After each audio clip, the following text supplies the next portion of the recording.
ازيكم؟ لو شايف ان كتابة تقييم ذاتي او سيلف ريفليكشن في البرفورمانس ريفيو سايكل بتاعتك عملية مرهقة، انت مش لوحدك. في الفيديو ده هنتكلم عن ازاي نخلي الموضوع ده عملية بسيطة، وازاي نقدر نستفيد من الاركان الرئيسية لكتابة الريفيو انها تبقى في مصلحتنا مش علينا. يلا بينا نبدأ. ازيكم يا شباب؟ ده الفيديو التاني من سلسلة تقييمات الأداء، وفي الفيديو ده هنتكلم عن ازاي تكتب تقييم ذاتي او سيلف ريفيو، عشان الموضوع ده مش بيبقى سهل، مش كل الناس بتعرف تعمله بسرعة، وكمان عشان نعرف الأركان الرئيسية لعملية التقييم ككل، وإيه النقط اللي أنت محتاج تاخد بالك منها وأنت بتكتب التقييم الذاتي بتاعك. أنا أحمد الطويل، وده عن تقييمات الأداء الجزء التاني. طيب مبدئيا كده، ليه السيلف ريفيو أو التقييم الذاتي مهم؟ ده بيبقى فرصة كويسة جدا إنك توري مديرك شغلك، توريه إن أنت واعي لشغلك، نشاطاتك في التيم، الإنجازات اللي أنت عملتها اللي هو ممكن ما ياخدش باله منها. وكمان هو فرصة حلوة ليك أنت شخصيا إنك تقدر تعرف أنت كنت فين وبقيت فين ورايح فين. هل أنت ماشي صح ولا مش ماشي صح؟ هل أنت الهدف النهائي بتاعك لسه اون تراك، يعني أنت رايح عليه، ولا أنت بدأت تروح حتة تانية أنت مش عايز تروحها؟ فده مهم جدا انك تكتبه كويس، تركز فيه عشان تعرف نفسك قبل ما تعرف مديرك نفسك. طيب، كتابة التقييم الذاتي له 4 محاور. المحور الأولاني وهو طلب الفيدباك. انت تطلب فيدباك من زمايلك ومن مديرك، ودايما دي عملية مستمرة انت بتطلبها مع كل تغيير، ومع كل ميتنج، وكل ما تقابل زمايلك من وقت للتاني تقول لهم: يا جماعه انتوا في حاجه مضايقاكم مني، في حاجه مش واخدين بالكم منها. في ناس بتاخد الموضوع ده لنكست ليفل او المرحله اللي بعدها، ان هو في اول ميتنج له مع التيم او اول اجتماع ليه مع الفريق بتاعه بيبدا يقول له: يا جماعه انا بحب الدايركت فيدباك، اي حد عنده مشكله يجي يقول لي. في ناس بتقدر ده جدا، وده بيريح ناس كتير. فانت ممكن بصفه دوريه تطلب فيدباك. وكمان اغلب الاتش ار او اللي هو اداره الموارد البشريه، سيستمز اداره الموارد البشريه، بيبقى الاتش ار سيستمز بيبقى عندها وسيله انك تطلب بيها ريتن فيدباك. استغل ده، اعمل ده مره كل 6 شهور او كل كوارتر. ممكن انت حر، بس ما تاوفر، يعني ما تضغطش على الناس، ما تخليهمش اوفر. فانت بتطلب التقييم ده مره كل كوارتر او كل 6 شهور. انا بفضل شخصيا كل 6 شهور، وتخلي الناس تكتب رأيها فيك بمنتهى الصراحة. ده بيساعدك لانك بتحطه في الملف بتاعك او في الفايل بتاعك بتاع الريفيو.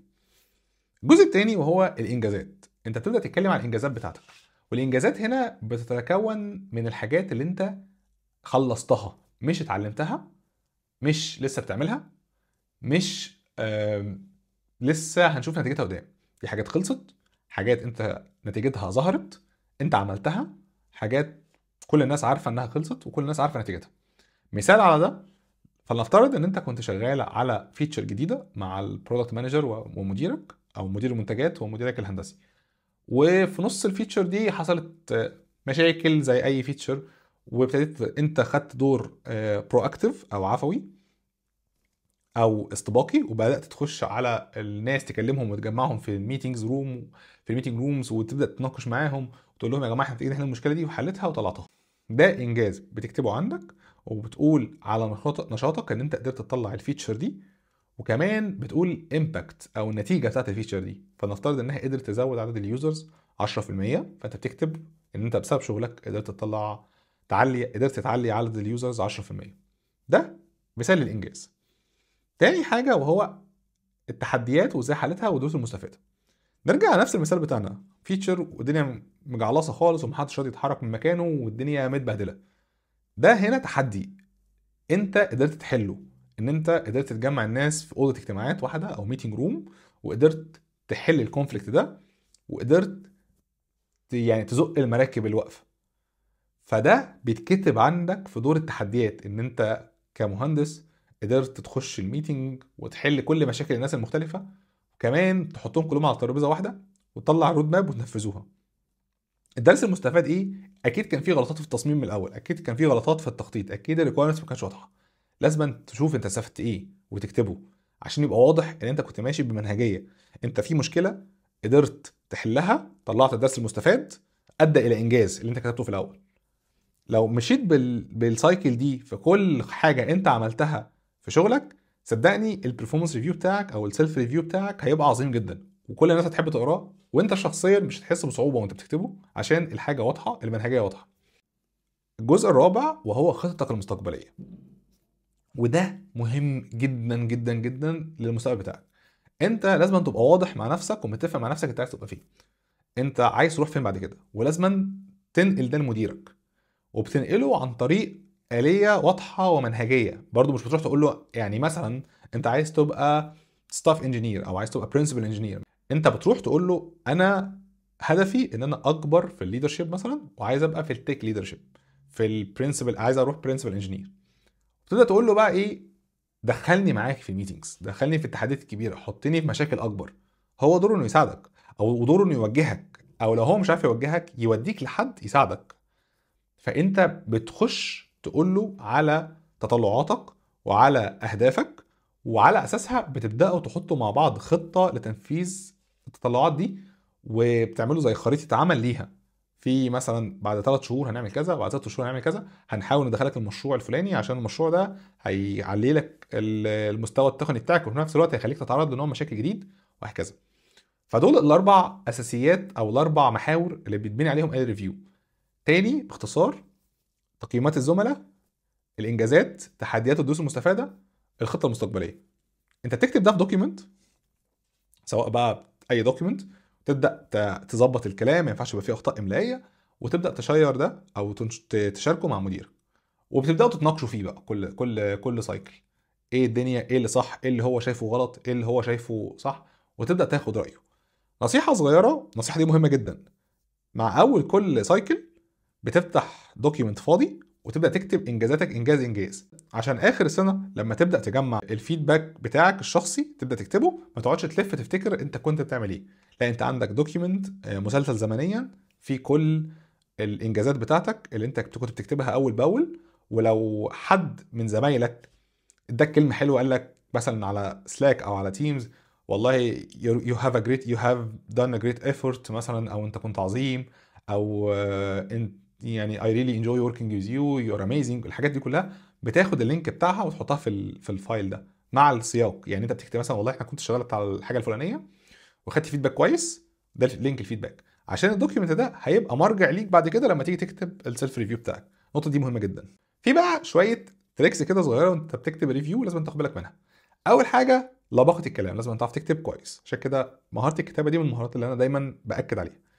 تاني مهاره وهي الصراحه، ومش وقاحه. لازم تبقى صريح مع نفسك، وتبقى واعي كويس انت بتكتب ايه.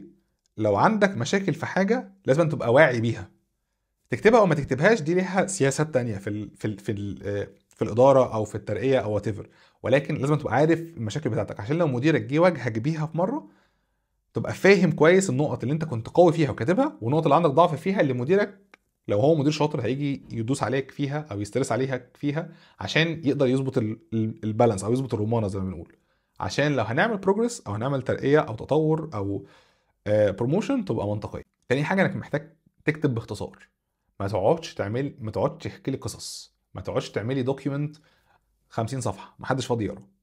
صفحه واحده او اتنين بالكتير قوي فيهم كل حاجه انت عملتها، مرتبه زمنيا، بالانجازات، بالارقام، باللينكات بتاعه الحاجات اللي بتثبت كلامك. يعني انت لو في داشبوردز تحط لينكات الداشبوردز اللي بتثبت كلامك. دعم اي حاجه بامثله وارقام هو اهم حاجه بتاكد على صدق اللي انت بتقوله. انا ممكن اقول كلام وانت ممكن تقول كلام، ايه اللي هياكد على كلامنا؟ الارقام المدعومه بنتائج طالعه من مصادر موثوقه، داشبوردز الشركه بتستعملها، طلع منها الداتا اللي انت عايزها وتبدا تحطها. لو عندك صعوبه انك توصل للداشبوردز دي اسال مديرك، هو دوره ان هو يساعدك. طيب الجزء التاني من الفيديو وهو عن ازاي تستقبل الفيدباك بتاعك. طبعا الفيدباك عمليه رايحه جايه، حضرتك بتكتب عن نفسك ومديرك بيجي يكتب عنك فيدباك ويجي يناقشه معاك. الموضوع ده له 3 نقط مهمين جدا لازم تاخد بالك منهم. اول حاجه ان انت لازم تجهز نفسك، مفيش حاجه اسمها اخش فيدباك وانا مش جاهز. لازم اقرا الفيدباك بتاعي كويس جدا، ابقى حافظه اللي انا كاتبه عن نفسي. ولو مديري كتب فيدباك عني قبل كده، لو عندك فرصه ان اقراه قبل ما اتناقش معاه فيه، لازم اقراه كويس واحفظه هو كمان، واقرا الفيدباك القديم بتاع السنه اللي فاتت او بتاع السايكل اللي فاتت، واجهز الامثله بتاعتي تبقى حاضره معايا. يعني الامثله اللي انت حطيتها في الدوكيمنت بتاعك لازم تبقى حاضره ومفتوحه وجاهزه كلها عشان تتناقش فيها، ولما تحتاج تناقشها تبقى جاهزه تعرف تعملها شيرنج على طول. النقطه دي مهمه جدا. تاني نقطه وهو وقت الميتنج او وقت الاجتماع ده انك تبقى مركز قوي اللي بيتقال وقاعد بتسمع باهتمام. ليه؟ لان مديرك هيقول كلام مهم جدا، هيقول تقييمه الشخصي ليك وتقييمه بناء على تقييمات زمايلك ليك. يعني هو بيجمع اراء وبعد كده بيدخلها في خلاط وبيجيب لك بقى هو التقييم بتاعه. فده مهم جدا انك تسمع له كويس وتركز في اللي هو بيقوله وتسمع بانتباه وتاخد نوتس، تكتب وراه النقط اللي هو بيقولها اللي انت شايفها مهمه، عشان دي هتبقى نقطه هنرجع لها بعدين في السايكل الجايه هنحتاج نشتغل عليها. لو اداك نقط ايجابيه اشكره عليها وقول له عايزين نسترس عليها او نزود عليها اكتر، يعني عندك نقط قوه محتاج تقويها اكتر. اداك نقط سلبيه اشكره عليها وقول له لو عندك اي ديفنس خفيف استنى في الاخر واعمل ديفنس، ما تقاوحش زياده عن اللزوم.